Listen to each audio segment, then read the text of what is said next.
जिन वरानन नीरज निर्गते गणधरै पुनरादर संश्रिते सकल सत्वहिताय वितानिते तदनुतैरिति हे किल शारदे सकल मानव मोध विधायिनी मधुर भाषिणी सुंदर रूपिणी गतमले द्वैलोक सुधारिणी मम मुखे वस पाप विदारिणी। देवादिदेवादिनाथ भगवान की, गुरु नाम गुरु आचार्य ज्ञान सागर जी महाराज जी की, परम पूज्य गुरु और आचार्य विद्यासागर जी महाराज जी की, उत्तम संयम धर्म की।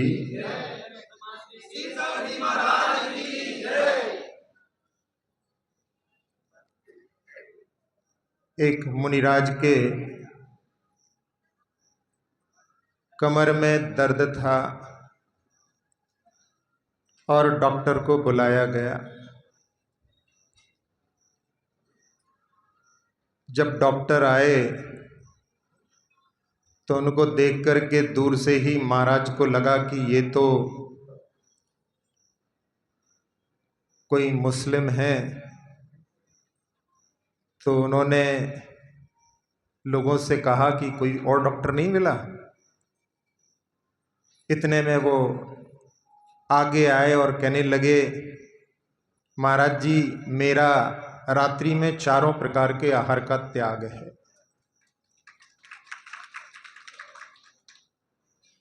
कैसे त्याग किया? महाराज ने पूछा तो बताया कि एक बार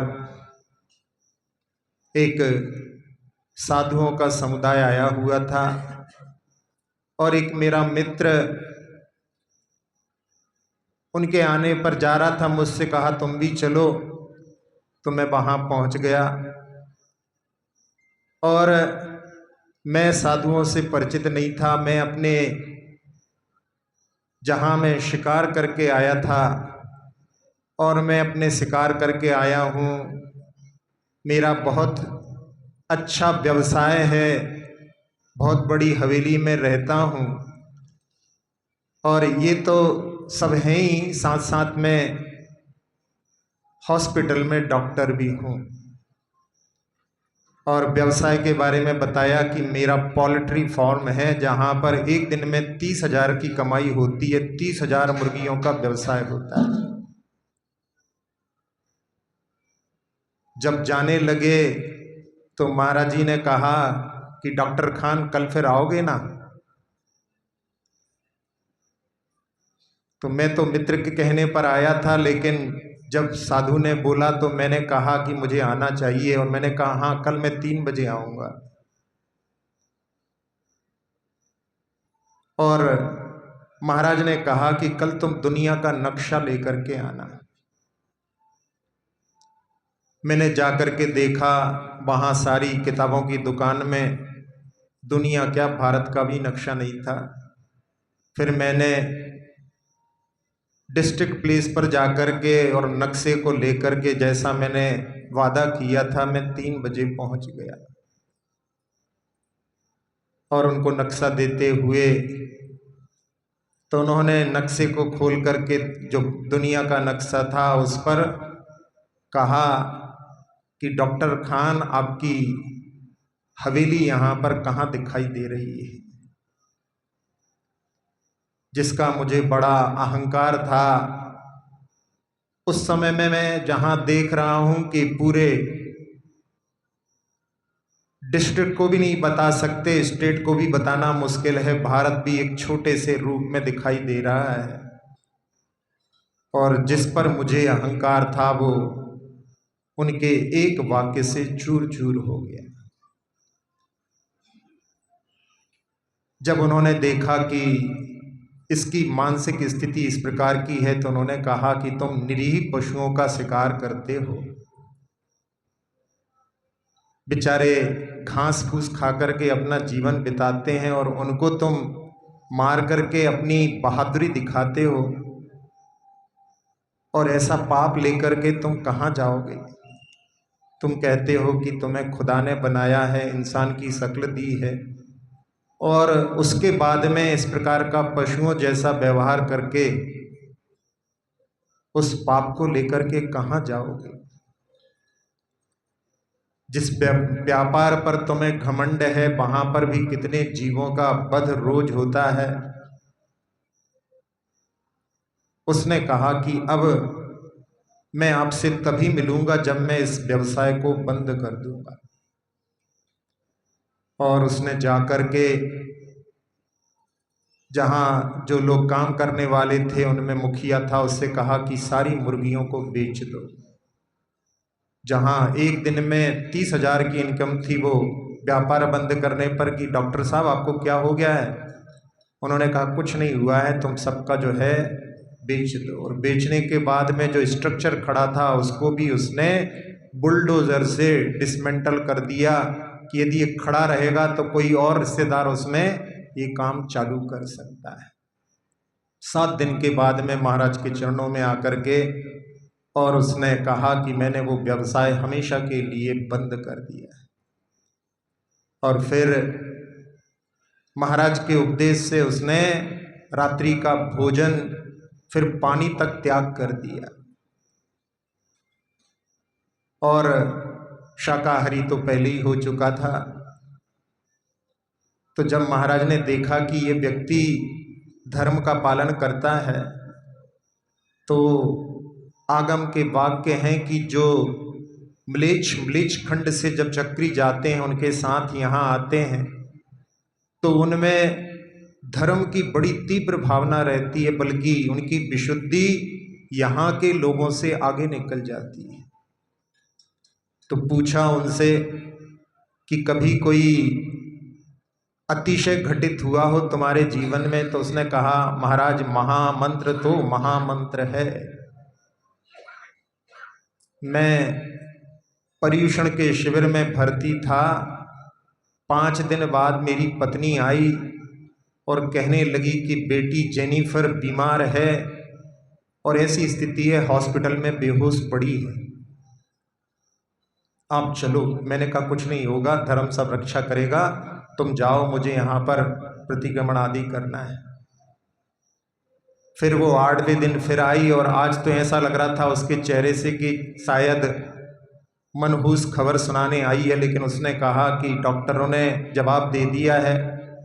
फिर मैंने मना किया, लेकिन किसी ने खबर सुन ली और उन्होंने महाराज से कहा, तो महाराज ने हमको बुला करके कहा कि चले जाओ, कोई दिक्कत नहीं है। तो मैंने कहा महाराज मैं जाऊंगा और फिर लोग कहेंगे कि ये घर जा कर के कुछ खा पी करके आ गया होगा, तो मैंने ये जो तपस्या की है, उपवास किए हैं, तो वो सारे धूमिल हो जाएंगे। तो महाराज ने कहा उसमें कोई बात नहीं, आप तो सीधे हॉस्पिटल जाना और हॉस्पिटल से वापस यहाँ आ जाना। गया, वहाँ पर डॉक्टर लोगों ने देखा तो कौन हैं आप, तो कहा मैं डॉक्टर खान, नंगे पैर, धोती दुपट्टा में और बाल बिखरे हुए, दाढ़ी बड़ी हुई, पहचान नहीं पाए, और कि जहाँ बेटी है वहाँ ले चलो। जाने के बाद देखा वो बेहोश पड़ी है, उसके सिर पर हाथ रख करके उन्होंने महामंत्र का उच्चारण किया और कहा कि बेटी आंखें खोलो, और उसने 2 दिन से जो बेहोश पड़ी थी उसने आंखें खोल दी। और वो जो है बोल भी नहीं पा रही थी पहले, लेकिन उस समय में कहने लगी कि पापा पानी पिलाओ। तो उन्होंने पानी का इशारा किया, फिर पानी आया तो गिलास हाथ में लेकर के फिर महामंत्र पढ़ करके उसको पिलाया, और वो कहने लगी कि पिताजी मुझे घर ले चलो। डॉक्टर खान ने डॉक्टर से इशारा किया कि आप चेक करो, और उन्होंने चेक किया तो सारी चीज़ें नॉर्मल थीं। वो कह रहे डॉक्टर साहब आपने क्या उस पानी में कुछ दवाई मिला दी थी क्या? तो उन्होंने कहा तुम्हारे सामने ही तो पिला रहे हैं, हमने कुछ नहीं किया, ये तो सब धर्म का प्रभाव है। तो ऐसा जहाँ जिस जीव ने एक बार सुन करके, जहाँ इतने सारे जीवों के वध होते थे वहाँ उन सबको छोड़ दिया, तो आज का धर्म आपका क्या है? उत्तम संयम धर्म है जहाँ पर काय छहों प्रतिपाल, पंचेंद्रिय मन वश करो। षटकाय के जीवों की रक्षा और अपने इंद्रिय और मन को वश में करना, ये संयम होता है। त्रस जीवों की रक्षा, त्रस जीवों की हिंसा से ऊपर उठना बहुत बड़ा जो है पुरुषार्थ रहता है। जहाँ अणुव्रति जो होता है वो त्रस जीवों का घात नहीं करता, उसमें भी संकल्पी हिंसा का त्याग रहता है। तो जिसने जो कार्य किया उसके लिए यहाँ पर लेकर के, और जब संयम पालन करना है तो उसमें अपने लिए इन 5 प्रकार के स्थावरों की भी रक्षा दृष्टि में रखना चाहिए। जहाँ वनस्पति काय में भी जीव होते हैं। पहले लोग केवल मनुष्यों में जीव मानते थे। जैन धर्म की बात नहीं कर रहे हैं, दुनिया की बात कर रहे हैं। वो केवल मनुष्यों को जीव समझते थे, बाकी लोगों को जीव नहीं समझते थे। इसीलिए बहुत सारे जो धर्म कहलाते हैं उनमें जीवों का घात करने को भी वहाँ पर हिंसा नहीं मानते। तो जो वनस्पति आदि में तो जीव मानने की कोई बात ही नहीं थी। डॉक्टर जगदीश चंद्र बसु ने सन 1900 में लंदन की रॉयल सोसाइटी में पहली बार वहाँ पर वनस्पति में भी जीव हैं उसको सिद्ध किया था। जब वो वहाँ पहुँचे और उन्होंने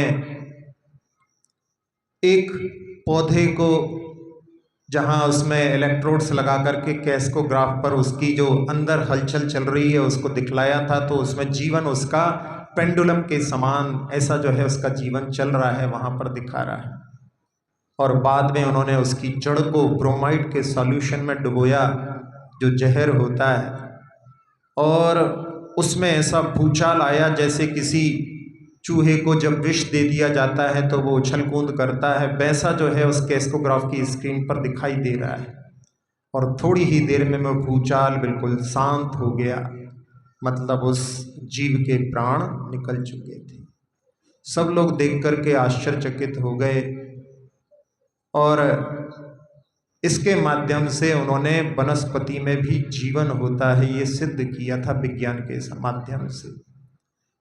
और इसमें मूल कारण कौन थे? एक जैन विद्वान, एक जैन पंडित जी थे जो सुबह सुबह कलकत्ता में घूमने के लिए जाते थे और डॉक्टर साहब से उनका मिलना होता था। वो जैन दर्शन के अनुसार उन्होंने बताया कि इसमें सब में जीवन होते हैं, क्योंकि पंडित जी हरी घास पर नहीं चलते थे। डॉक्टर साहब पूछते थे कि आप इस पर क्यों नहीं चलते हैं, तो उन्होंने बताया कि इसमें भी जीव होते हैं। तब डॉक्टर बसु को उनमें जीव की जो है खोज की प्रेरणा मिली थी। और केवल वनस्पति नहीं, वो सब पर, पृथ्वी आदि पर भी अपने प्रयोग कर रहे थे और वो बहुत कुछ सफल भी हो सकते थे, लेकिन उसके पहले ही उनकी मृत्यु हो गई। नहीं तो वो सब चीज़ों पर जो अपने यहाँ पृथ्वी, जल, अग्नि, वायु, ये सब भी जीव हैं, इनको ही शरीर बना करके जीव रहते हैं। तो वनस्पति का भी प्रयोग अपने लिए जहाँ अपन करते हैं, कई बार खेल कूद में भी जो है निकल रहे हैं कहीं से झाड़ी और अपन ने पत्तों को पकड़ा और तोड़ करके उड़ा दिया। किसी के जो उड़ाता है उसके बालों को कोई ऐसी पकड़ करके उड़ा दे तो कैसी पीड़ा होगी।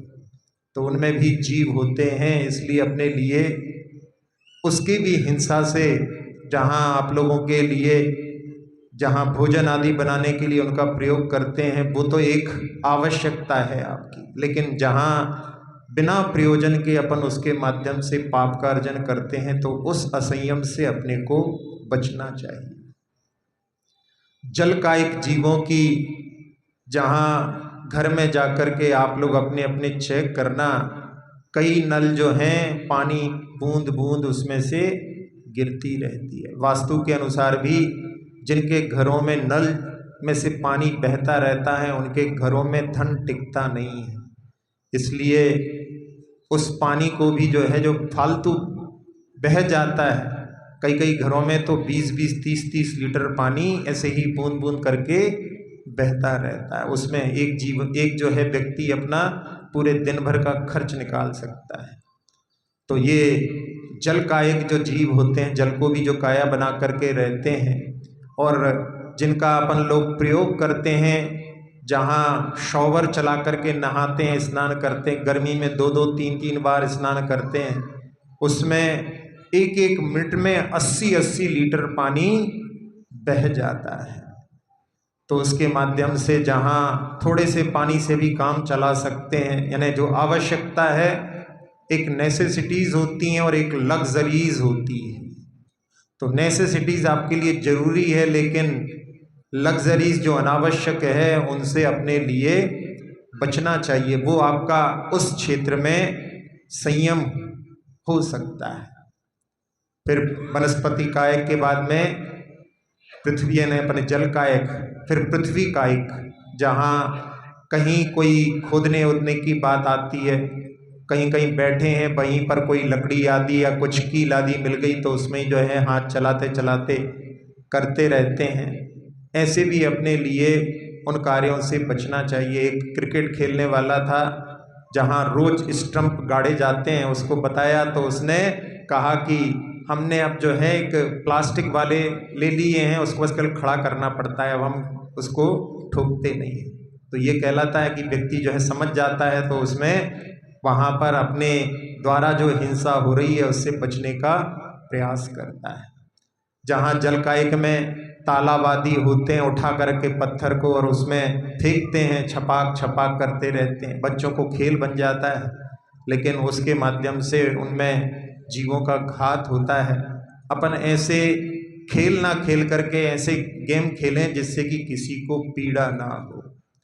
जहाँ अग्नि कायक है, पटाखों का जो कार्य होता है, उनमें भी बहुत जीवों की हिंसा होती है।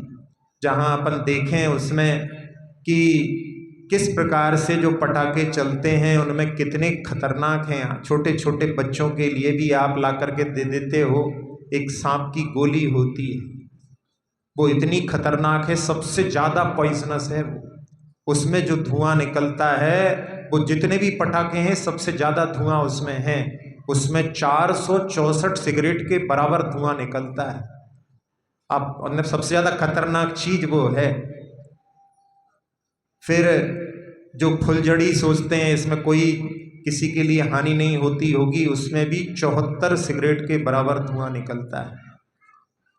जो चक्री चलाते हैं उसमें भी 68 और अनार में 34। इस प्रकार से ये सभी चीज़ें कितनी खतरनाक होती हैं।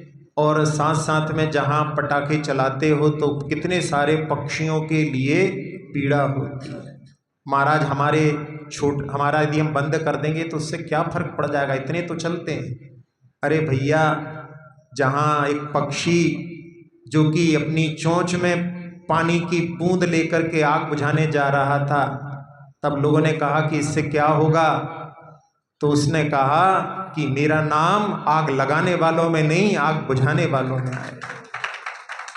तो ऐसे ही अपने लिए यदि अपन इस हिंसा से ऊपर उठ जाएं तो अपना भी नाम, जो आज संयम धर्म है, तो अपना भी कुछ हद तक जो है संयम के क्षेत्र में नाम आएगा। और इसका जो व्यवसाय करते हैं, कई बार होता है जो कुछ समय होता है तो उसमें व्यवसाय करते हैं, इसका व्यवसाय भी करना बहुत खतरनाक है, हिंसक है। जहाँ जहाँ देखो बनते हैं, कितने जीवों की हिंसा होती है। हर बार फैक्ट्रियाँ में आग लगती रहती है।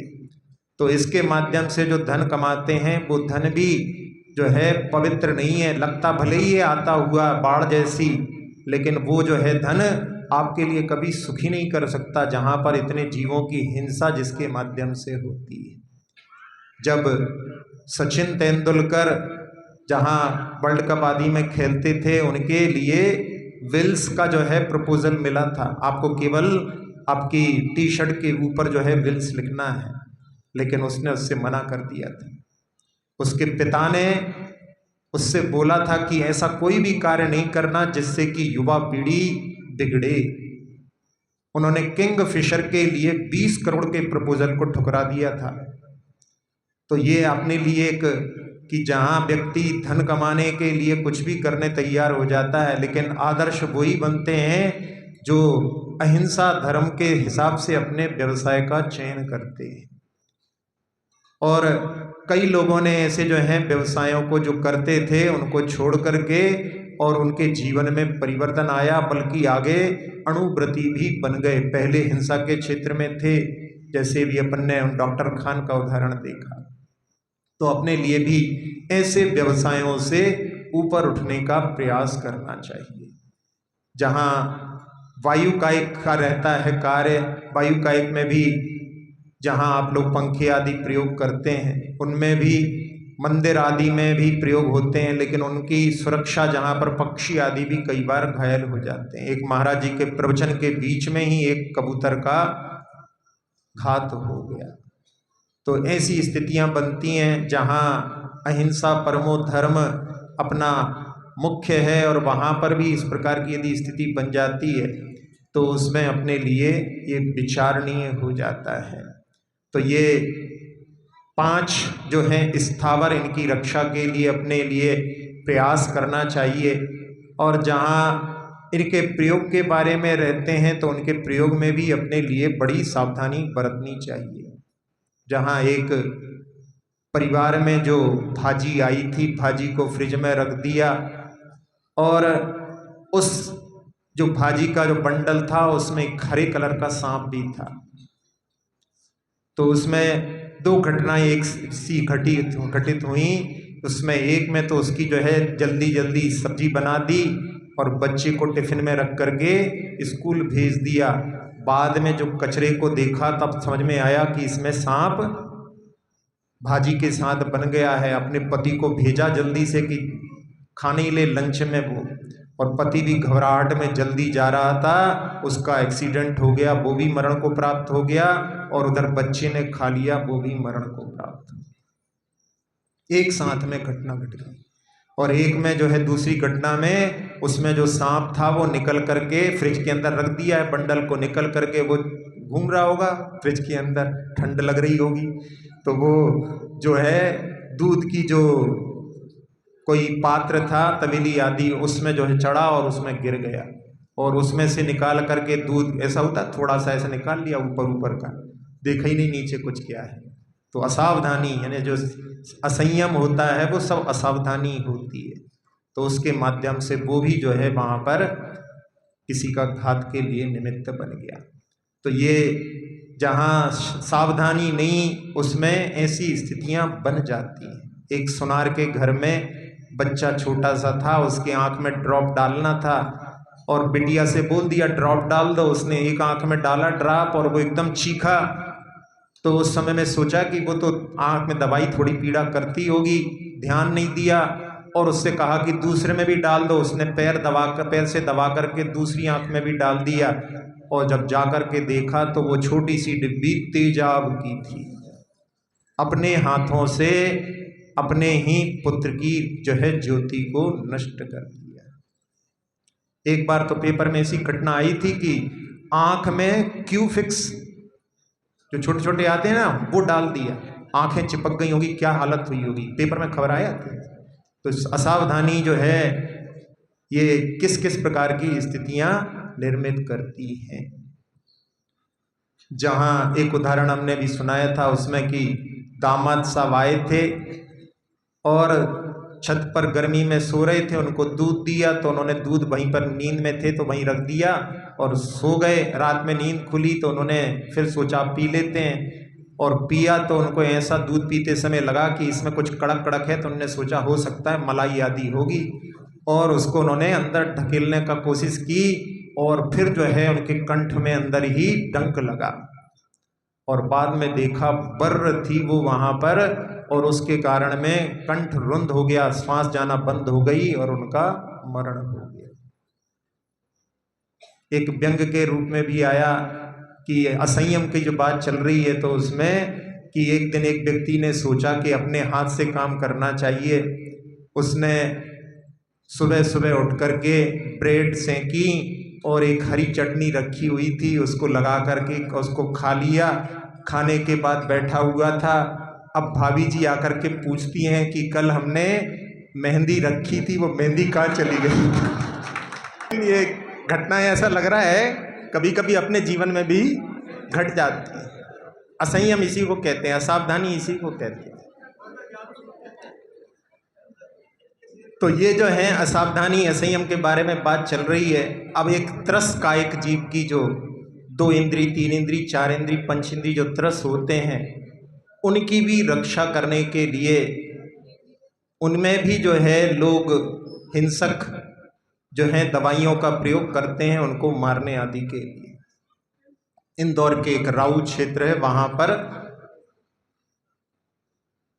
चूहों को मारने के लिए गुड़ में जो है मिला करके प्लेट में रख दिया, और बाद में घर बड़ा था, कोई ने झाड़ू लगा करके गुड़ समझ गुड़हे रखा है, उसको वापस रसोई में रख दिया। 13-14 साल की एक लड़की, उसने जो है उसको गुड़ को खा लिया, और फिर जब उल्टी करने लगी तो उसको हॉस्पिटल ले गए, लेकिन रास्ते में ही उसने प्राण त्याग। ऐसी कई घटनाएं जहां एक छत्तीसगढ़ की एक पायल साहू नाम की लड़की, जिसने चूहों को मारने के लिए टमाटर के 2 पीस किए, 1 पीस पर दवाई लगाई और 1 पीस को अपने खाने के लिए प्रयोग करना था, लेकिन कुछ ऐसा हुआ कि भूल गई, जिस पे दवाई नहीं लगाई थी वो तो चूहों के लिए दे दिया, और जिस पर दवाई लगाई थी उसी को अपनी सलाद में डाल दिया, अपने आप से जो है अपने लिए। तो ये से कार्य जहाँ पर किसी दूसरे की हिंसा करने के कार्य किए जाते हैं, जहाँ कहा जाता है कि दूसरों के लिए कुआं खोदते हैं और स्वयं उसमें पतन को प्राप्त हो जाते हैं। तो ये त्रस कायिक में जहाँ प्रयोग करते हैं उनका अपने लिए त्रस जीवों की हिंसा के बचने के लिए प्रथम प्रयास करना चाहिए, क्योंकि जानबूझ करके यदि किसी जीव को मारते हैं तो फिर वहाँ पर अहिंसा धर्म का पालन नहीं हो सकता। आज का जो दिवस है वो हिंसा पाप से बचने का ही मुख्यता से है, क्योंकि एक दिन बतलाया था कि 4 तो कषायों के अभाव में धर्म आते हैं, अब 5 धर्म जो हैं वो 5 पाप के अभाव में आते हैं। कल का जो है झूठ पाप, आज का जो धर्म है वो हिंसा पाप से बचने वाला है। जहां घर के कार्य करते हैं बड़ी सावधानी के साथ करना चाहिए, नहीं तो कई बार जो है प्रायश्चित के रूप में लोग पूछते हैं कि महाराज वो रख दिया ऊपर सामान, उसके नीचे छिपकली दब गई। एक बार तो जो है मिक्सर में कुछ दाने आदि जो वहां पर कर रहे होंगे, और बाद में बताया कि महाराज सैकड़ों जीव उसमें जो है छिन्न भिन्न हो गए। तो ऐसी जो है स्थितियां बन जाती हैं। तो इसलिए हर कार्य को बहुत सावधानी के साथ में करने की आवश्यकता है। गाड़ी भी चलाते हैं तो गाड़ी लोग आप एकदम ऐसे नहीं कि उठाई और ले गए। सुबह सुबह जब निकालो तो रात भर घर में खड़ी रही है तो थोड़ा उसको ठोक करके देख लेना चाहिए। एक ने बताया कि महाराज हम गाड़ी ले गए, 2 किलोमीटर दूर निकलने पर एक चूहा कूद करके उसमें से भागा।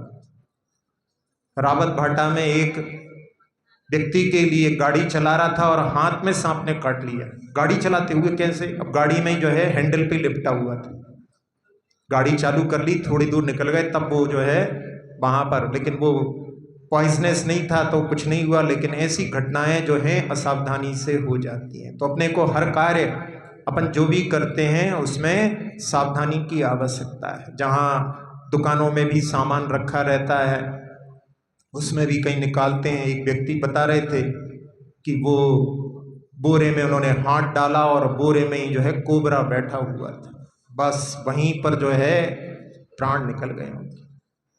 तो ऐसी स्थितियां जो हैं असावधानी के कारण बनती हैं। तो अपने लिए त्रस जीवों की जो है उनसे भी रक्षा करने के लिए पुरुषार्थ करना चाहिए। जहाँ एक पेपर में उदाहरण आया था कि महाराष्ट्र में एक सावित्री नदी है, वहां पर जंगली कुत्ता, जो आपस में कुत्तों की, जंगली कुत्ते भी होते हैं, उनकी लड़ाई होती है, तो वो दूसरे कुत्तों से बचने के लिए नदी में घुस गया और नदी में 3 मगर थे और इधर जो है कुत्ते घाट पर खड़े हुए हैं और ऐसा लगे कि इधर से इनसे बच गया तो वहां पर उसकी मृत्यु होगी, लेकिन उन तीनों मगर ने उसको अपनी जो है थूथन रहती है उसके माध्यम से दूसरी तरफ निकाल दिया। हिंसक पशु भी जो है कभी कभी ऐसे उनके भी उदाहरण देखे जाते हैं, वो भी वहाँ पर जीव का घात नहीं करते। तो ये जहाँ पर पशु भी जो है अणुव्रती हो सकते हैं, मांसाहारी पशु भी अणुव्रती, सिंह भी जो है अणुव्रती हो सकता है। तो ऐसे कुछ उदाहरणों के माध्यम से अपन इस पर भी जो है दृष्टि ले जा सकते हैं। जहाँ जीवों की रक्षा के लिए प्रयास करते हैं, एक जम्बू प्रसाद रईस हुए हैं, सहारनपुर के जमींदार थे बड़े, और उस समय अंग्रेजों का ज़माना था। तो एक अंग्रेज कलेक्टर उनके पास आया और उनके पास में हाथी पालते थे, वो उनके यहाँ हाथी बंधे रहते थे। तो उसने कहा कि हमको शिकार करने जाना है, आपका हाथी चाहिए। तो उन्होंने कहा कि आप कहीं घूमने जा रहे हो तो उसके लिए तो मैं दे सकता हूँ, लेकिन शिकार करने के लिए नहीं दे सकता। कलेक्टर था, उसने कहा कि इसका अंजाम जानते हो? तो उन्होंने कहा कि और क्या होगा, ज़्यादा से ज़्यादा मेरी जमींदारी छीन लोगे। जब उसने देखा कि ये धर्म के प्रति इतना समर्पित है, तो उन्होंने उनकी पीठ ठोक करके कि आप जो हैं वास्तव में अहिंसक हैं। गांधी जी अपनी जहाँ सभा होती थी वहाँ पर बैठे हुए थे और उनकी पीठ पर एक सर्प चढ़ गया। अब गांधी जी बिल्कुल एकदम जैसे ना कहना चाहिए डर से गए वहां पर, बाद में फिर वो उतर करके चला गया। तो लोगों ने कहा, जहां गांधी जी बड़े निडर थे, तो उस समय में उनसे कहा कि आज तो आप डर गए थे। तो गांधी जी कहने लगे कि वास्तव में आज मैं बहुत डर गया था, लेकिन मैं इसलिए नहीं डरा था कि ये मुझे काट लेगा, मेरी मृत्यु हो जाएगी। मैं ये सोच करके डर रहा था कि यदि इसने काट लिया और मैं बेहोश हो गया तो फिर मैं इन लोगों को रोक नहीं पाऊंगा, ये कोई भी उसको जीवित नहीं छोड़े। मैं इसलिए डर रहा था। तो जहाँ दूसरे प्राणी की रक्षा के लिए ऐसे जो भाव होते हैं, वो वहाँ पर उनके अहिंसा धर्म के प्रति समर्पण का भाव कहलाते हैं। तो ऐसे 5 जो अपने जो जीव यानी छटकाए के जीव, जिसमें 5 स्थावर और 1 त्रस, उनकी रक्षा के लिए अपने लिए प्रयास करना है, और साथ साथ में अपने लिए अपने पंच इंद्रिय और मन को वश में करने का भी प्रयास करना है। तो उनमें पंचेंद्रिय में स्पर्शन इंद्रिय जो होती है, उसके वशीभूत होकर के हाथी जैसे भी बलवान बंदी बन जाते हैं। आप लोगों ने सुना होगा हाथी को कैसे बने पकड़ते हैं। बड़ा गहरा गड्ढा उसको ऊपर से ढक दिया जाता है और सामने उसके एक हथनी का चित्र लगाया जाता है, और उसको देख करके हाथी जो है उस गड्ढे की ओर ध्यान नहीं देता और उस गड्ढे में गिर जाता है। कई दिन तक उसको उसी गड्ढे में रहने के बाद, यानी भोजन आदि नहीं देते, और बाद में फिर उसके लिए एक घास का जो है पूरा उसके लिए खिलाया जाता है। जो उसको घास का पूरा देता है वो समझता है कि ये हमारा हितकारी है, और बस फिर धीरे धीरे उसकी आज्ञा में वो चलने लगता है। तो ऐसा बलशाली हाथी भी स्पर्शन इंद्रिय के कारण बंधन में पड़ जाता है। रसना इंद्रिय के वशीभूत होकर के मछली बंधन में पड़ जाती है, अपने प्राण त्याग कर देती है। जहाँ एक कवि ने लिखा कि जहाँ पकड़ने के लिए उनको भी कोई चारा आदि देते हैं, उसमें भी जीवों का घात करते हैं वो। तो वहाँ पर वो कहते हैं, वो जो केचुआ आदि बोल रहा है, मैं मरा तेरे लिए, मैं मरा तेरे लिए, तू मत मर मेरे लिए, और तू मरेगी मेरे लिए, बाहर खड़ा है तेरे लिए। समझ में आ गया? छोटी सी कविता है ये। तो वहां पर जो डाल रहा है तुम्हारे लिए फंसाने के लिए, वो जो है बाहर तुम्हें पकड़ने के लिए कर रहा है। तो रसना इंद्रिय के वशीभूत होकर के, तो रसना के वशीभूत जहाँ अपन लोग, जहाँ आजकल का जमाना है और बाहर की चीजों की खाने की बहुत आदत हो गई है, उसमें कहते हैं आजकल बच्चे लोग इतने पाउच खाने लगे हैं, फोड़ फोड़ करके खाते रहते हैं कि एक एक दिन में किसी किसी बच्चे के तो 500 रुपये खर्च का भी जो है हिसाब हो जाता है। कुरकुरे आदि क्या क्या जो है खाते रहते हैं, और उनमें कुछ ऐसी चीज़ें मिलाई जाती हैं जिसके माध्यम से बच्चे को बार बार खाने की, क्योंकि उनको अपना सामान बेचना है। एक बार एक जगह पर हमने एक बच्चे से बोला कि उसमें सारे करके के पाउच नहीं खाया करो, तो वो कहता है कि हमारे दादाजी का त्याग कराओ। मतलब उसके दादाजी भी खाते,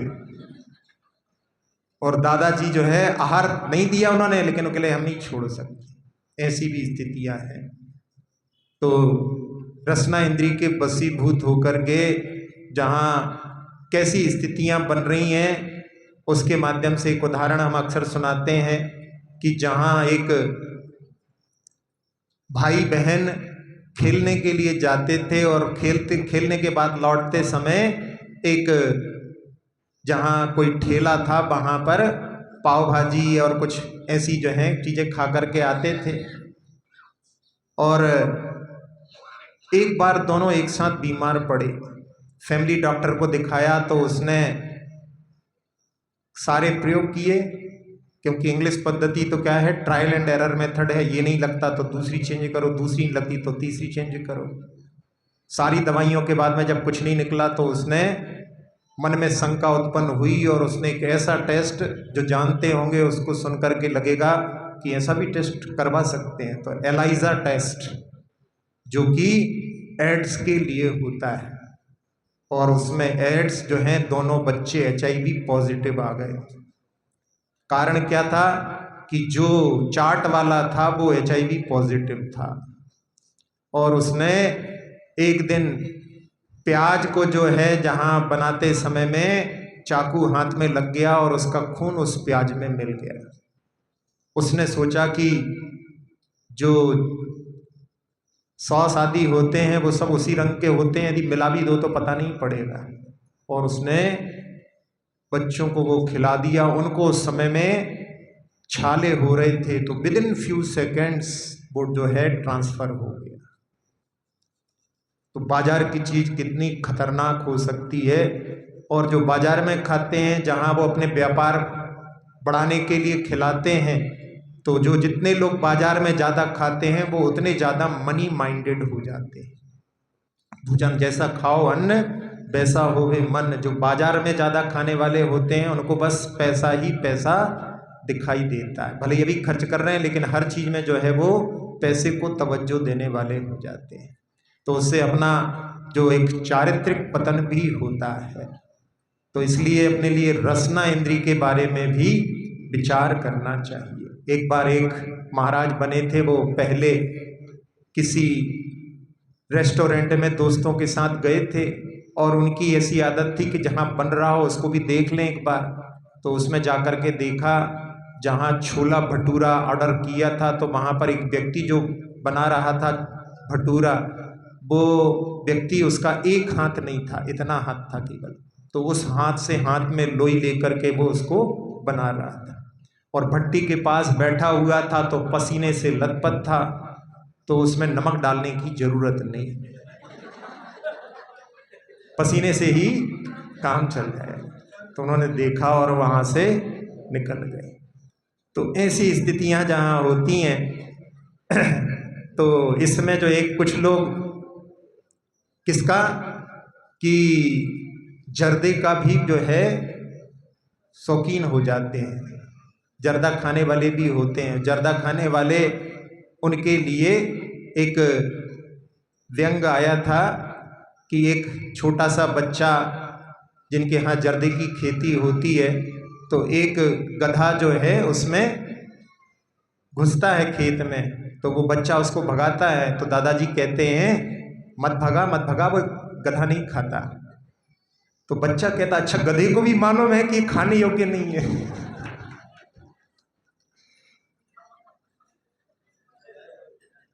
तो ऐसी जो है जहां जर्दे की आदत होती है वो बड़ी खतरनाक होती है।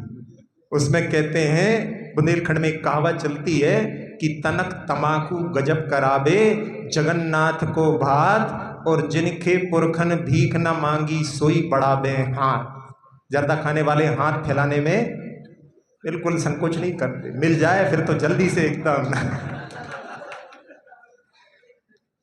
तो ये जर्दा जो है इसलिए मतलब रसना इंद्री के विजय के लिए अपन देख रहे हैं। घ्राण इंद्री जिसके वशीभूत होकर के जो भ्रमर रहता है, इतनी ताकत रहती है उसमें कि वो लकड़ी में भी छेद कर सकता है, लेकिन वो नाजुक फूल में फंस करके मरण को प्राप्त हो जाता है। और चक्षु इंद्री जिसमें पतंगा के लिए कहते हैं, जिसको परवाना कहते हैं, जो समा पर छंपापात करके मरण को प्राप्त हो जाता है। तो आजकल जो है मोबाइल है वो समा और सारे देखने वाले हैं परवाने, सब जो है उस पर लगे हुए हैं। कितना समय जो है लोगों का उसमें जा रहा है। अभी देख रहे थे कि जहाँ मोबाइल लोगों को इमोबाइल बना रहा है, यानी लोग अब चलते फिरते नहीं, एक ही जगह बैठे बैठे उसको चलाते रहे। तो 2000 में 22% इमोबिलिटी थी, यानी निष्क्रियता थी, जो बढ़ करके आज 45% हो गई है। और कह रहे हैं 30 तक जो है ये 55% हो जाएगी। 6 साल बाद जो है इतने यानी 55% निष्क्रिय हो जाएंगे। और जब शरीर नहीं चलेगा तो अंदर के आइटम कैसे चलेंगे, तो अंदर भी जो है निष्क्रियता, उसके माध्यम से फिर जो लकवा आदि की जो है शिकायतें होना, क्योंकि जो ज़्यादा प्रयोग करते हैं। हुआ भी चाइना में एक आया था उसमें कि वो देखता रहता एक ही यहाँ से चलाते चलाते लकवा लग गया एक साइड कम उम्र में ही।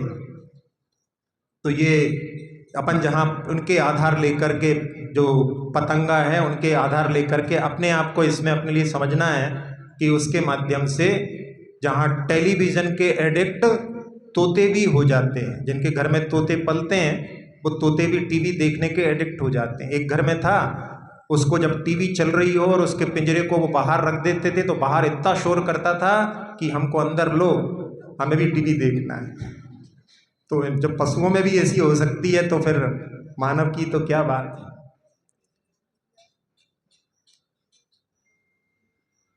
कर्ण कानों के माध्यम से भी जो अपने संयम नहीं करते, तो उसमें पहले बताया था कि जहाँ कान में लगा लेते हैं उसके कारण कई एक्सीडेंट हो जाते हैं। और जहाँ एक उदाहरण दिया जाता है आगम में हिरण का, हिरण जो होते हैं वो संगीत के प्रेमी होते हैं, उनको पहले जो पकड़ने वाले होते हैं वो संगीत चला देते हैं और वहाँ पर हिरण स्तब्ध रह जाते हैं। ये आगम में पढ़ते थे तो जो है समझ में नहीं आता था, क्योंकि ऐसा जो है देखने में हिरण को पकड़ने के लिए कोई करते होंगे, अपने लिए कोई जानकारी नहीं है। लेकिन एक पंडित जसराज हुए हैं जो शास्त्रीय संगीत के गायक थे, उन्होंने एक बार एक बनारस के एक मंदिर में वो राग तोड़ी गा रहे थे और उन्होंने देखा कि वहाँ पास में जंगल था, तो उधर जंगल से जो है हिरण उनके राग को सुन करके आ गया और लोग पास से निकल रहे थे तो बिल्कुल इतना मंत्रमुग्ध होकर के सुन रहा था कि वो वहाँ उससे प्रभावित नहीं हो रहा था। तब उन्होंने अपने संस्मरण में लिखा कि लगता है कि जैसे राग तोड़ी से इसका कोई विशेष संबंध हो। तो ये जो है उस उदाहरण के लिए यहाँ पर जो है अपन कान के माध्यम से, तो अपन कान का भी अपने लिए संयम, और मन का संयम जो होता है वो मन के संयम के लिए अपने लिए धर्म की शरण आवश्यकता होती है, तब जो है मन नियंत्रित होता है। और उसके माध्यम से जहाँ मन को नियंत्रण करने के लिए आचार्य ने एक बार, कि जब आचार्य छोटे थे उस समय में विद्याधर के रूप में एक बार साइकिल चलाते चलाते एक ढाल पर जो है बहुत तेज स्पीड हो गई और देखा उन्होंने कि उसमें ब्रेक भी काम नहीं कर रहे हैं, अब क्या करें। तो उन्होंने उस समय में उनके मन में जो है ऐसा भाव आया कि जहाँ पर ऊंचाई हो वहाँ पर अपन अपनी गाड़ी को ले जाएंगे तो रुक जाएगी। तो उन्होंने अपनी साइकिल को उस तरफ मोड़ दिया और वहाँ पर चढ़ाई थी तो वहाँ पर अपने आप को रुक गई। आचार्य सिंह ने प्रवचन में कहा था कि बस ऐसे ही अपने मन को नियंत्रण करना है तो पंच परमेष्टि की शरण यानी उनकी जो है चढ़ाई पर चढ़ा दो तो अपना मन नियंत्रित हो सकता है। तो ऐसे जहाँ अपन 5 इंद्रिय और मन को बस में करने के लिए प्रयास करते हैं, जहाँ एक अभी जीवों की जहाँ रक्षा की बात है, लोग आजकल कैसे कैसे प्रयोग कर रहे हैं। अब मधुमक्खी से उससे जो है जहर निकाला जा रहा है। उसमें क्या कर रहे हैं कि एक प्लेट में 9 वोल्ट का जो है करंट प्रवाहित करते हैं, उसमें जो है मधुमक्खी अपने डंक को मारती है और उसमें करंट लगता है तो वो अपने विष को वहाँ पर छोड़ देती है। वो विष जो है 5000 पर ग्राम बिकता है। तो उसको इकट्ठा करने के लिए यानी उन बेचारे छोटे छोटे जीवों को भी करंट लगा करके उनसे निकाल रहे हैं, उनसे दवाइयाँ बनना है। तो ऐसा भी जो है कार्य चलता है। जहाँ सामान्य से 78 साल की उम्र में अपना कितना कितना समय किस में जाता है अपन उसको देखें तो उसमें अपना 4 साल तो खाने पीने में चला जाता है, 4.5 साल पढ़ाई लिखाई में और 1.5 साल मेकअप में चला जाता है, 2.5 साल शॉपिंग में चला जाता है और 1.5 साल बच्चों को चाइल्ड केयर में, 6 साल घर के काम में चले जाते हैं, 9 साल टीवी और सोशल मीडिया में चले जाते हैं और 10.5 साल नौकरी धंधा में और सोने में 28.5 साल चले जाते हैं। तो ये जो है जीवन का इस प्रकार की जो है स्थितियां होती हैं। तो जहां अपने जीवन को अपने को संयमित बनाना है तो उसमें अपन जिन जिन के माध्यम से अपने लिए ऐसी स्थिति निर्मित कर लेते हैं कि जो अपने लिए ही हानिकारक होती है, उन सब से बच करके अपने लिए ये संयम का दिवस मनाना है। तो उसमें अपन जहाँ रात्रि भोजन का त्याग इस पर्व के दिन अपने लिए ऐसा कि अब रात्रि का भोजन हमेशा के लिए नहीं करेंगे। उसमें मुख्यतः से कारण बनता है ब्रेकफास्ट। जो लोग ब्रेकफास्ट कर लेते हैं सुबह सुबह तो लंच लेट हो जाता है और लंच लेट होता है तो फिर डिनर लेट हो जाता है। तो जैन लोगों को तो अधिकतर सीधा भोजन करो तो शाम को भोजन अपना हो जाता है, उससे अपन रात्रि भोजन से बच सकते हैं। और जो नशे की वस्तुएं हों वो इस अपने को इस पर्व पर जिनकी आदत लगी हो, चाय भी एक नशा है, तो अपने को इस पर्व में अभी 10 दिन अपना प्रयास करके देखो तो वो पूरी तरह से छूट जाए। और जो और व्यसन रहते हैं लॉटरी सट्टा जुआ आदि, उनको भी अपने लिए, क्योंकि ये भी अपने लिए चारित्रिक पतन के लिए कारण होते हैं, इसलिए अपने को इन सब से ऊपर उठ करके इस संयम पर्व को जो है मनाने का प्रयास करना चाहिए। और आज के दिन के लिए नियम के रूप में कि अपने लिए जो 5 इंद्रिय के विषय हैं उनमें अपने लिए नियंत्रण रखने की दृष्टि रखना है कि अपन जो है एक एक इंद्रिय के विषय में अपन केवल जागृति रखना है। अभी अपने कभी इस मेरे में जागृति नहीं रखी है तो उनकी जागृति अपने को रख करके अपने 5 इंद्रियों को बस में करने का प्रयास करना है। अक्षर पद मात्रा से दूषित वचन अगर ममहीन रहे, कषाय के वश में सम्यक अर्थ विलीन किए। जिन वाणी माता मेरी उन सब त्रुटियों को क्षमा करें, दे आशीष शीघ्र हम सबको केवल लब्धि रमा मिले। प्राप्त हमें हो बोधि समाधि परिणामों की शुद्धि हो, निज आत्म उपलब्ध हमें हो शाश्वत सुख की सिद्धि हो।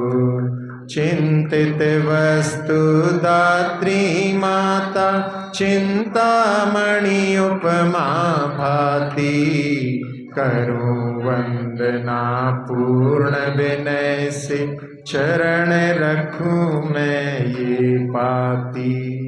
कर जिन वाणी स्तुति तन की ममता टार, महामंत्र का जाप अब सभी जपे नव बार।